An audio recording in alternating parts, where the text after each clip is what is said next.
नमस्कार साथियों, आपका अपने यूट्यूब चैनल एग्जाम स्टडी में स्वागत है। आज हम पढ़ेंगे पृथ्वी हमारा आवास चैप्टर नंबर 2 ग्लोब, अक्षांश एवं देशांतर। जो ग्लोब है वो पृथ्वी का प्रतिरूप है, यानी एक लघु रूप है।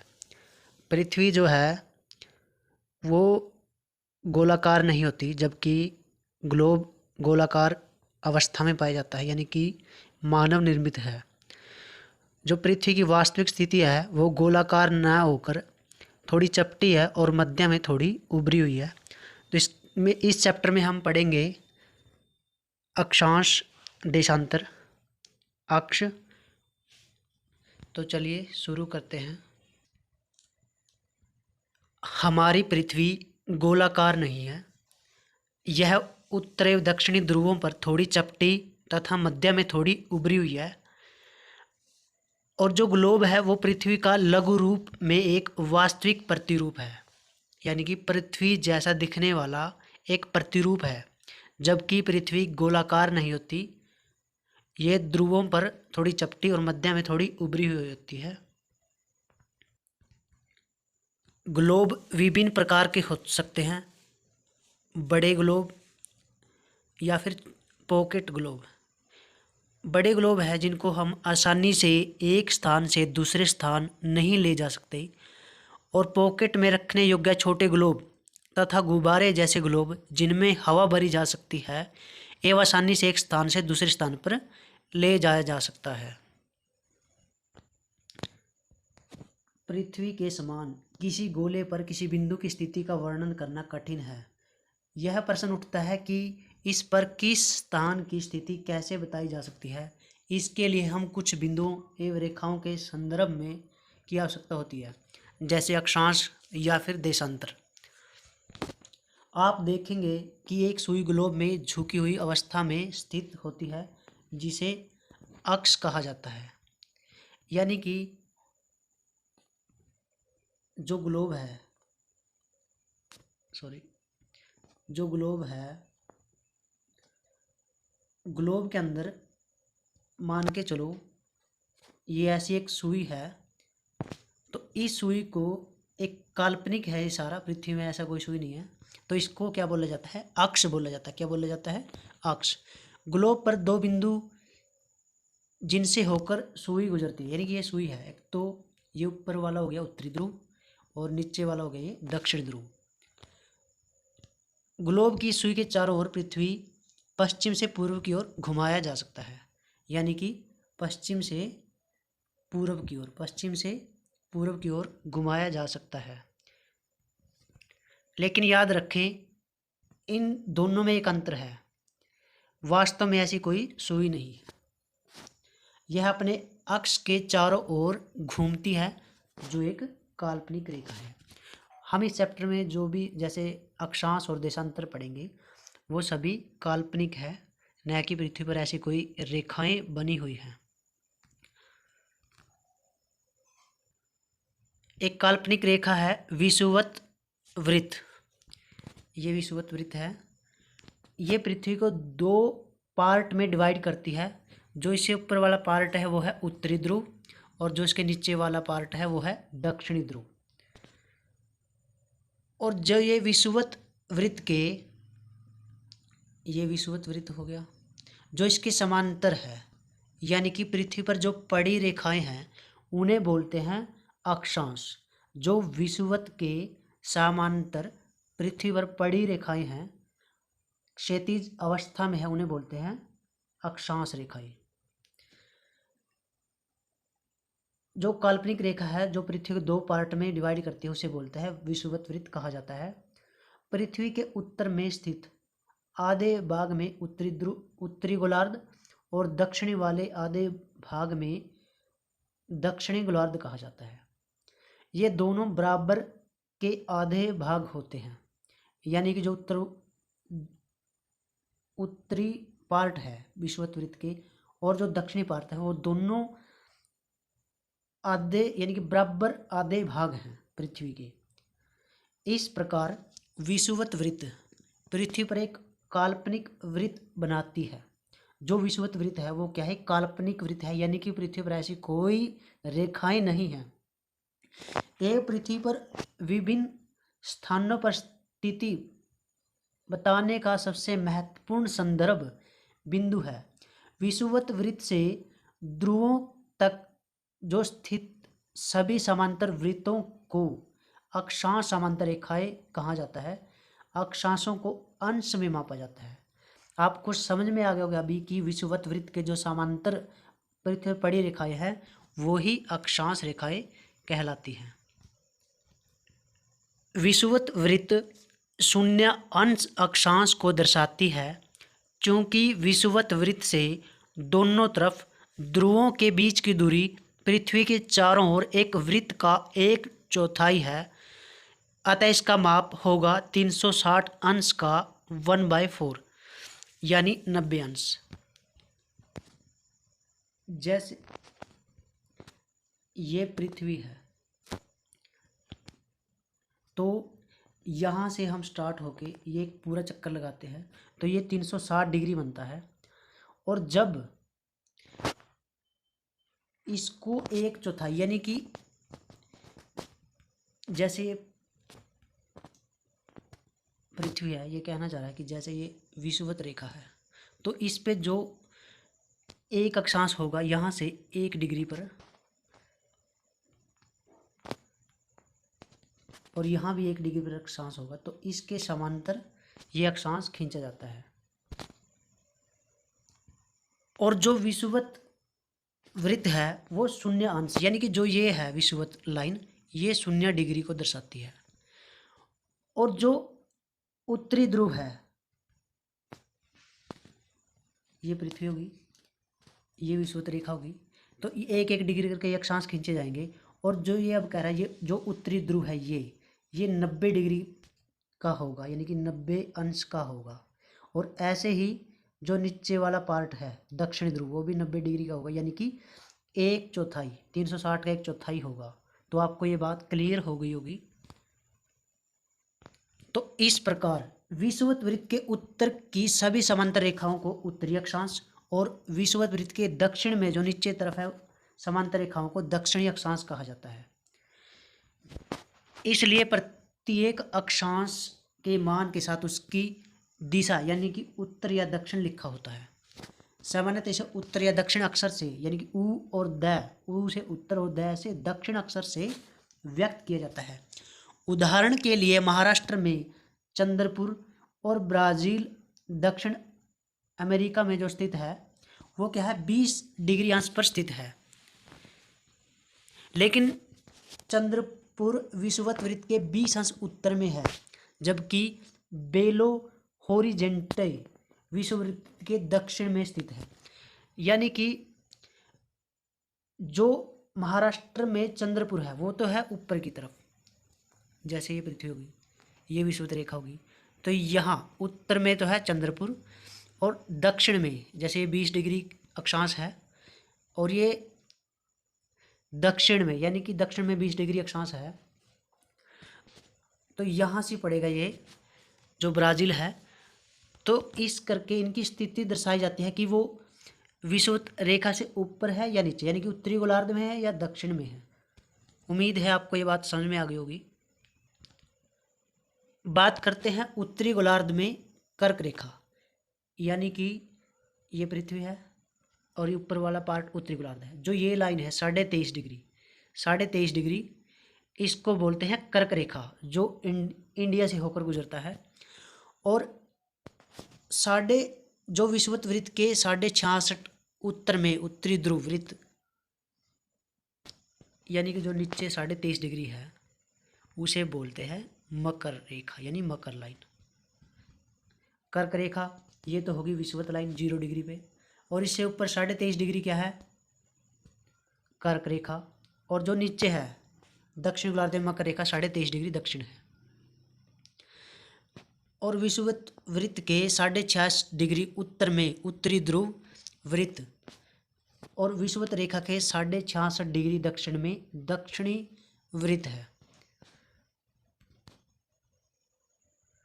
अब बात करते हैं ताप कटिबंध की। पृथ्वी पर जो ताप कटिबंध है ये चित्र देखिए फर्स्ट वाला ऊपर वाला, ये मान के चलो टॉर्च जो है सूर्य है, और सूर्य की जो सीधी किरणें पड़ रही हैं ये पड़ेंगी ऊपर, तो है कर्क रेखा और नीचे है मकर रेखा। तो पृथ्वी पर सीधी जो किरणें पड़ेंगी वहाँ पर क्या होगा, उष्ण कटिबंध होगा। क्या होगा, उष्ण कटिबंध। अब नीचे वाला जो चित्र देखिए, ये सूर्य है और इसकी जो किरणें हैं वो तिरछी पड़ेंगी, यानी कि मकर और कर्क रेखा के बीच वाले पार्ट को छोड़कर, यानी कि यहाँ ज़्यादा गर्मी नहीं पड़ेगी, यानी कि शीतोष्ण कटिबंध होगा। अब पढ़ते हैं इसको, यानी कि जो कर्क रेखा और मकर रेखा के बीच के सभी अक्षांश पर सूर्य वर्ष में एक बार दोपहर में सिर के ठीक ऊपर होता है, इसलिए इस क्षेत्र में सबसे अधिक ऊष्मा प्राप्त होती है तथा इसे उष्ण कटिबंध बोला जाता है। और जो कर्क तथा मकर रेखा के बाद किसी भी अक्षांश पर दोपहर का सूर्य कभी भी सिर के ऊपर नहीं होता, ध्रुव की तरफ सूर्य की किरणें तिरछी होती जाती हैं। इस प्रकार उत्तरी ध्रुव में कर्क रेखा एवं उत्तरी ध्रुव वृत्त तथा दक्षिणी गोलार्ध में मकर रेखा एवं दक्षिण ध्रुव वृत्त के बीच वाले क्षेत्र का तापमान मध्यम रहता है, इसलिए इसे शीतोष्ण कटिबंध कह सकते हैं। ये यानी कि कर्क और मकर रेखा के जो बीच वाला पार्ट है वहाँ पर सूर्य की किरणें सीधी पड़ेंगी, वहाँ पर उष्ण कटिबंध होगी, यानी कि ज़्यादा गर्मी होगी। और जो इनसे हटके क्षेत्र है उनमें क्या होगा, ज़्यादा सीधी ना पड़ के, यानी कि तिरछी जो किरणें पड़ती हैं, इसलिए इसे शीतोष्ण कटिबंध कहते हैं। उत्तरी गोलार्ध में उत्तरी ध्रुव वृत्त और उत्तरी ध्रुव तथा दक्षिणी गोलार्ध में दक्षिणी ध्रुव वृत्त एवं दक्षिण ध्रुव के बीच के क्षेत्र में ठंड होती है। यानी कि जो ध्रुव वाला पार्ट है पृथ्वी के, जो ये और ये नीचे वाला पार्ट है, यहाँ पर क्या होगी, ज़्यादा ठंड होगी, क्योंकि यहाँ सूर्य क्षितिज से ज़्यादा ऊपर नहीं आ पाता, इसलिए शीत कटिबंध है। शीतोष्ण कटिबंध, शीत कटिबंध और उष्ण कटिबंध समझ में आ गया होगा आपको, उम्मीद है। अब बात करते हैं देशांतर। तो जब संतरे का छिलका उतारा जाता है तो ऐसे लाइनें दिखाई देंगी। तो ये जो लाइनें हैं, यानी कि पृथ्वी पर जो काल्पनिक, रियल में कोई लाइनें नहीं हैं, जो खड़ी लाइनें हैं, संतरे जैसा दिखाई देता है छिलके के बाद, तो ये सभी क्या है, देशांतर लाइनें हैं। और जो ये अब कन्फ्यूजन ये था कि 0 डिग्री यानी शुरुआत कहाँ से की जाए, तो सभी की सहमति से ग्रीनविच नामक स्थान से 0 डिग्री देशांतर निकाला गया, जिसको देशांतर बोलते हैं, यानी कि 0 डिग्री देशांतर बोलते हैं। किसी स्थान की स्थिति को बताने के लिए उस स्थान के अक्षांश के अतिरिक्त कुछ और जानकारियों की आवश्यकता भी होती है। आप देख सकते हैं कि प्रशांत महासागर में स्थित टोंगा द्वीप, हिंद महासागर में स्थित मॉरिशस द्वीप एक ही अक्षांश यानी कि 20 डिग्री दक्षिण पर स्थित है।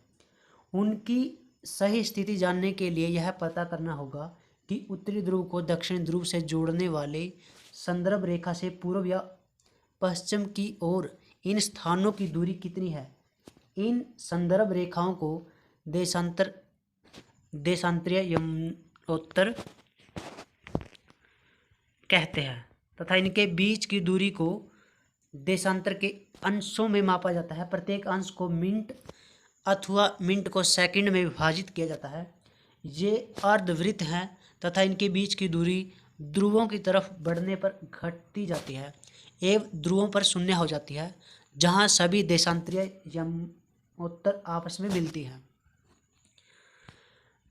अक्षांश समांतर रेखाओं से भिन्न सभी देशांतरीय यमनोत्तरों की लंबाई समान होती है, इसलिए इन्हें सिर्फ मुख्य संख्या में व्यक्त करना कठिन था। तब सभी देशों ने निश्चय किया कि ग्रीनविच, जहां ब्रिटिश राजकीय वेधशाला स्थित है, से गुजरने वाली यमोत्तर से पूर्व और पश्चिम की ओर गिनती शुरू की जाए। इस यमोत्तर को प्रमुख यमोत्तर कहते हैं। इसका मान 0 डिग्री देशांतर रखा गया, यानी कहीं ना कहीं से तो मानना ही था 0 डिग्री देशांतर। तो यहाँ से हम 180 पूर्व और 180 पश्चिम तक गणना करते हैं। 180 डिग्री पूर्व और 180 डिग्री पश्चिम यमोत्तर एक ही रेखा पर स्थित है। ये पृथ्वी है, ये 0 डिग्री है। इसके अपोजिट क्या है? 180 डिग्री। इस साइड से पूर्व 180 डिग्री और इस साइड से पश्चिम यमोत्तर एक ही रेखा पर स्थित है। अब ग्लोब पर अक्षांश, समांतर रेखाओं और देशांतर यमोत्तरों के द्वारा बनी ग्रिड को देखो। ये क्या है? ये ग्रिड है, ये देशांतर है और ये अक्षांश है। तो जो ये आपस में चौकोर पद्धति में काटते हैं तो इनको क्या बोला जाता है? ग्रिड बोला जाता है। अगर आपको सही स्थान के अक्षांश और देशांतरों की सही जानकारी हो तो ग्लोब पर आप उस स्थान का पता आसानी से लगा सकते हैं। उदाहरण के लिए असम में दुबरी 26 उत्तरी अक्षांश एवं 90 डिग्री पूर्वी देशांतर पर स्थित है। तब उस बिंदु को देखें जहां ये दोनों रेखाएं एक दूसरे को काटती हैं, यानी कि ये देशांतर होगी और ये अक्षांश होगी, तो ये बिंदु दुबरी का सही स्थिति होगा। इसे समझने के लिए कागज पर समान दूरी वाले क्षैतिज और ऊर्ध्वाधर रेखाएं खींच सकते हैं। अब बात करते हैं देशांतर और समय की। समय को मापने का सबसे अच्छा साधन पृथ्वी, चंद्रमा एवं ग्रहों की गति है। सूर्योदय और सूर्यास्त प्रतिदिन होता है, अतः स्वाभाविक ही है कि पूरे विश्व में समय निर्धारण का सबसे अच्छा साधन है। स्थानीय समय का अनुमान सूर्य के द्वारा बनने वाली परछाई से लगाया जा सकता है, जो दोपहर में सबसे छोटी एवं सूर्योदय तथा सूर्यास्त के समय सबसे लंबी होती है। ग्रीनविच पर स्थित प्रमुख यमोत्तर पर सूर्य जिस समय आकाश के सबसे ऊंचे बिंदु पर होता है, उस समय यमोत्तर पर स्थित सभी स्थानों पर दोपहर होगी। चूंकि पृथ्वी पश्चिम से पूर्व की ओर चक्कर लगाती है, अतः वे स्थान जो ग्रीनविच के पूर्व में है उनका समय ग्रीनविच समय से आगे होगा तथा जो पश्चिम है उनका समय पीछे होगा, यानी जो पश्चिम में है उनका टाइम जो है पीछे होगा और पूर्व में तो हमेशा आगे ही रहता है। समय की अंतर की दर की गणना निम्नलिखित विधि से की जा सकती है, यानी कि पृथ्वी 24 घंटे में 360 डिग्री घूम जाती है, यानी कि 360 डिवाइड बाय 24 हावर्स, तो यानी कि ये निकल के आया 1 घंटे में 15 डिग्री, यानी कि 4 मिनट में 1 डिग्री घूमती है। 360 डिग्री 24 घंटे में और 1 घंटे में 15 डिग्री, यानी कि 4 मिनट में 1 डिग्री घूमती है। इस प्रकार ग्रीनविच में दोपहर के 12 बजते हैं, तब ग्रीनविच से 15 डिग्री पूर्व में समय होगा, यानी कि 1 बज जाएगा। अगर 12 बज रहे हैं तो पूर्व में क्या होगा? 1 बजेगा। लेकिन ग्रीनविच के 15 डिग्री पश्चिम का समय 1 घंटा पीछे होगा। 15 डिग्री का मतलब है 1 घंटा, यानी सुबह 11 बजे है तो ग्रीनविच में दोपहर के 12 बजे होंगे। उस समय 180 डिग्री पर मध्य रात्रि होगी। किसी भी स्थान पर जब सूर्य आकाश में अपने उच्चतम बिंदु पर होता है दोपहर में, उस समय घड़ी के दिन के 12 बजते हैं। इस प्रकार घड़ी के द्वारा दिखाया गया समय उस स्थान का स्थानीय समय होगा। आप देख सकते हैं कि दिए गए देशांतरीय यमोत्तरों की सभी स्थानों का स्थानीय समय समान है। हम मानक समय को क्यों मानते हैं? अलग अलग यमोत्तर पर स्थित स्थानों के स्थानीय समय में अंतर होता है। उदाहरण के लिए बहुत से देशांतरों से होकर गुजरने वाली रेलगाड़ियों के लिए समय सारणी तैयार करना कठिन होगा। भारत में गुजरात के द्वारका और असम के डिब्रूगढ़ के स्थानीय समय में लगभग 1 घंटा 45 मिनट का अंतर है, यानी कि इस तरफ और इस तरफ से इंडिया के दोनों में अंतर कितना होगा? 1 घंटा 45 मिनट का। इसलिए यह आवश्यक है कि देश के मध्य भाग में से गुजरने वाली किसी यमोत्तर के स्थानीय समय को देश का मानक समय माना जाए। इस यमोत्तर रेखा को स्थानीय समय को पूरे देश का मानक समय माना जाता है।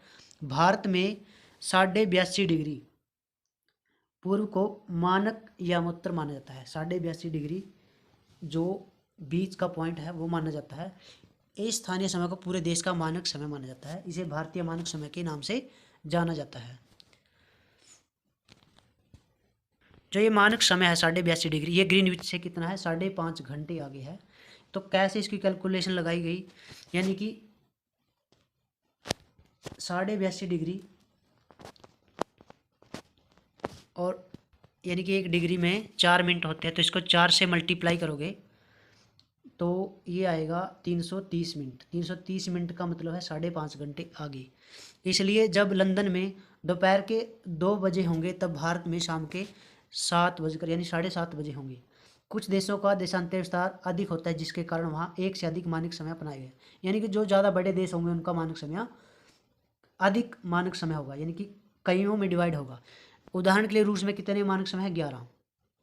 पृथ्वी को एक एक घंटे वाले 24 समय क्षेत्रों में बांटा गया है। इस प्रकार प्रत्येक समय क्षेत्र 15 डिग्री देशांतर तक के क्षेत्र को घेरता है।